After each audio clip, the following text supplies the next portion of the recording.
Welcome to Rob on Holidays Disneyland Paris in depth. In this series we're going to take you behind the scenes and in great detail at some of the iconic rides and attractions at this park. Today in the Disneyland Paris in depth series we're going to cover the icon of Disneyland Park, and that's Sleeping Beauty's castle.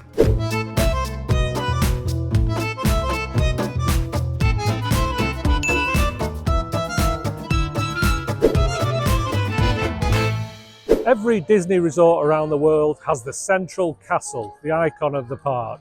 And here in Disneyland Paris, it's Sleeping Beauty's castle. Let's take a look at how it came to be built. Castles have been synonymous with Disney ever since the release of Walt Disney's first full-length animated feature, Snow White and the Seven Dwarfs. So, when it came to designing his first theme park, it was no surprise that Walt chose a fairy tale castle to sit at the centre of the park. Walt was inspired by the castles he had seen on his trips to Europe, but, just as he had done with fairy tales, he reinvented the medieval European castle through an optimistic lens. To this day, every Disney resort in the world has a castle, and they are all different. Now when it came to building the castle for Disneyland Paris, the Imagineers had a little bit of a problem because France is the castle capital of the world. In the early design process for the park, there were even plans to scrap the castle idea for France altogether and instead make the park's emblem a futuristic building. The Imagineers ultimately decided to lean into the fairy tale castle concept more than ever before. Tom Morris, the lead designer of Disneyland Paris's Fantasyland, created the final design for the Sleeping Beauty castle. He was inspired by the artwork produced by Ivan Earl for the Sleeping Beauty film, even down to the box-shaped trees. So the Imagineers decided to lean more into the fantasy side of it. You know, if you look at the trees, they don't look natural, they're the box trees, just like the Sleeping Beauty film. But I actually love this castle for this. You've got the rocks coming off the side of it, covered in turf, and the box trees.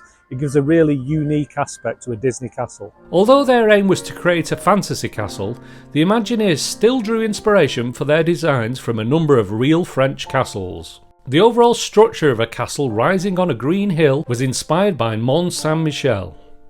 The stained glass cupola was inspired by the Château de Chambord, and the tree-like columns on the upper floor were inspired by the Sévillane Church in Paris. The castle stands at 141 feet, has 16 towers and was painted in 14 different shades of pink. And if you walk into Sleeping Beauty's castle, it's not just an ornamental castle, there are areas to explore. We're going to go up to the first floor gallery in a moment, but also make sure you don't miss what's down below, which we'll also show you later. The Sleeping Beauty Castle Gallery was inspired by a similar walkthrough attraction in Disneyland.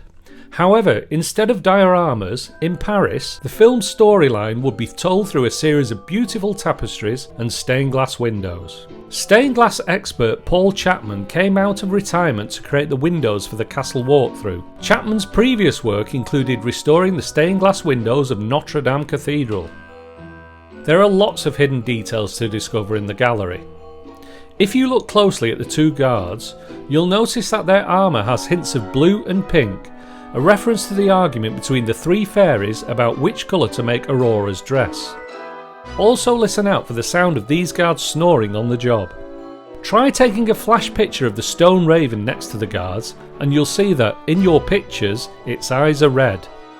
Finally, the image depicted on one of the smaller stained glass windows transforms from a dove into a rose and back. After exploring the gallery, you can also head outside onto the balcony for a view over Fantasyland.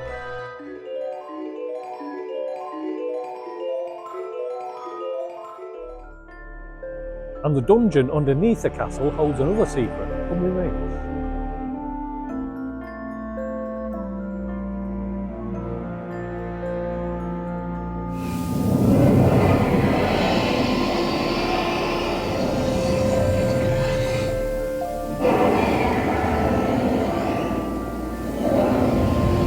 The 79-foot long 2-ton dragon is the largest audio animatronic figure at Disneyland Paris. There is some debate over exactly who the dragon is. Many speculate it is Maleficent in her dragon form, which would make sense given that the lair is the dungeon of Sleeping Beauty Castle.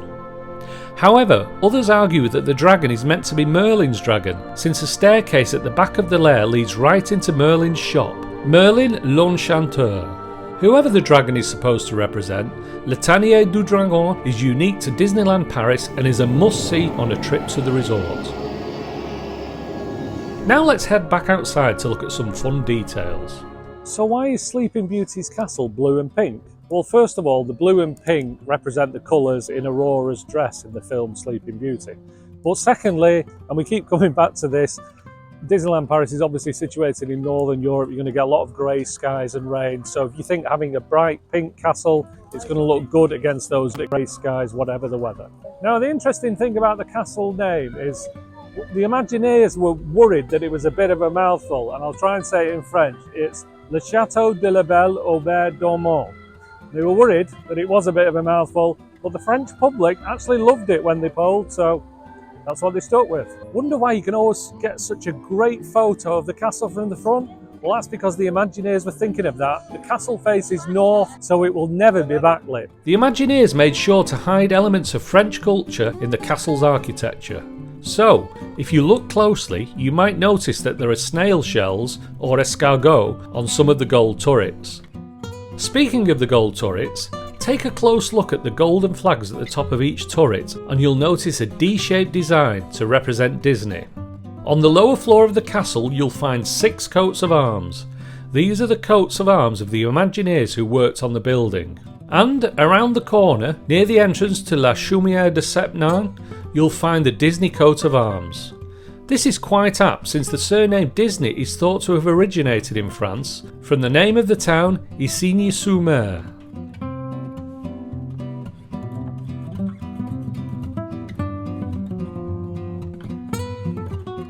Thank you for watching this episode of our in-depth coverage of Disneyland Paris. If you enjoyed it, please click subscribe, keep an eye out for more great videos, and thanks for watching Rob on Holiday.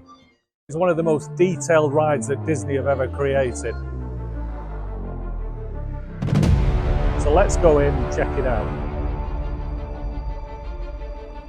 Today we're exploring the history of the Pirates of the Caribbean ride.